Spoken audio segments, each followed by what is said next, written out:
السلام عليكم، مرحبا بكم. ان شاء الله تكونوا بخير وبصحه جيده. اليوم جيتكم بوصفه بنينه بزاف وفكره العشاء، يعني بمقادير ولا بمكونات جد بسيطه. بطاطا وراكي طيبتي عشاء يعني وبنين ما شاء الله، بدون لحوم وبدون يعني دجاج.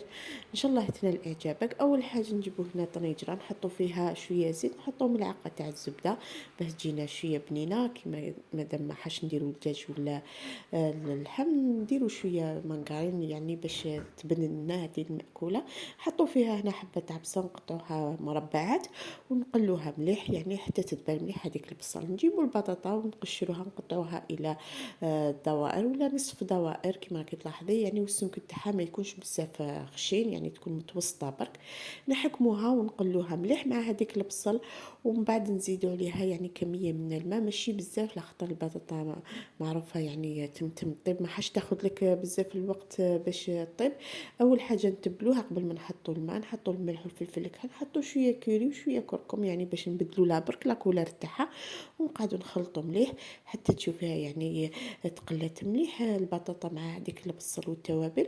ومن بعد نمرقوها بشويه ماء، يعني حوالي 2 كيسان يكونوا صغار.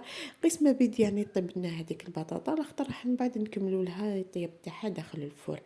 نجيبوا الماء ونحطوا لها كما راكي تلاحظي هنايا، حطيت لها 2 كيسان، هذا الكاس الاول والكاس الثاني، وخليتها طيب بغرضها حتى يعني وعسيها، ما تخليهاش حتى يعني طيب بزاف لاخطر البطاطا يعني تفوتي برك تغفلي عليها يعني تمتم الطيب يعني باش ما تحرحلكش. نغطي عليها ومن بعد غير تشوفيها طابت كيما راكي تلاحظي. هاي لك والمرقه تاعها مزالت يعني نخلو شويه لاصوص لاخطر معروفه البطاطا يعني تشرب، ومن بعد كي نحطوها في الفرن راح تزيد تشرب. نجيبو هنا لاكخام فخاش، نحطو عليها 2 حبات بيض، نضربوهم مليح. ومن بعد نجيبو الفرماج كيما راكي تشوفي هنا، يعني الفرماج انتي والمقدور تاعك، وقد ما تحطي الفرماج راح يزيد تجيك بنينه. الفرماج يبنن بزاف يعني المأكولات، خاصة كي يكونوا الكغاتا داخل الفور، يعني الفرماج دائما يزيد يبنن هذيك الماكله. نخلطوا هذاك البيض، مام البيض قد ما تحطي تاني راح يزيدك يجيك يعني روعه.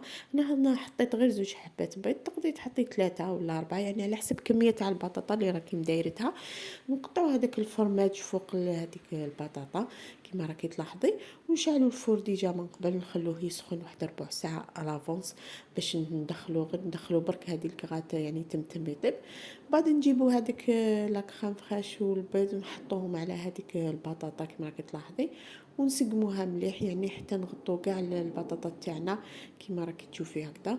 سقميها مليح يعني وحطي كاع في جميع انحاء تاع البلاط تاعك. حطي هذاك الخليط اللي درناه، ومن بعد دخليها داخل الفور، خليها يعني ما حاش تاخذ لك بزاف الوقت، يعني قسمه برك طيب لك البيض، قد قسمه ينشف البيض هذا ما كان. دخليها داخل الفور وخليها يعني راح تاخذ لك حوالي واحد 20 دقيقه، وزيدي حمريها من الفوق. غير تشوفيها برك يعني نشفت.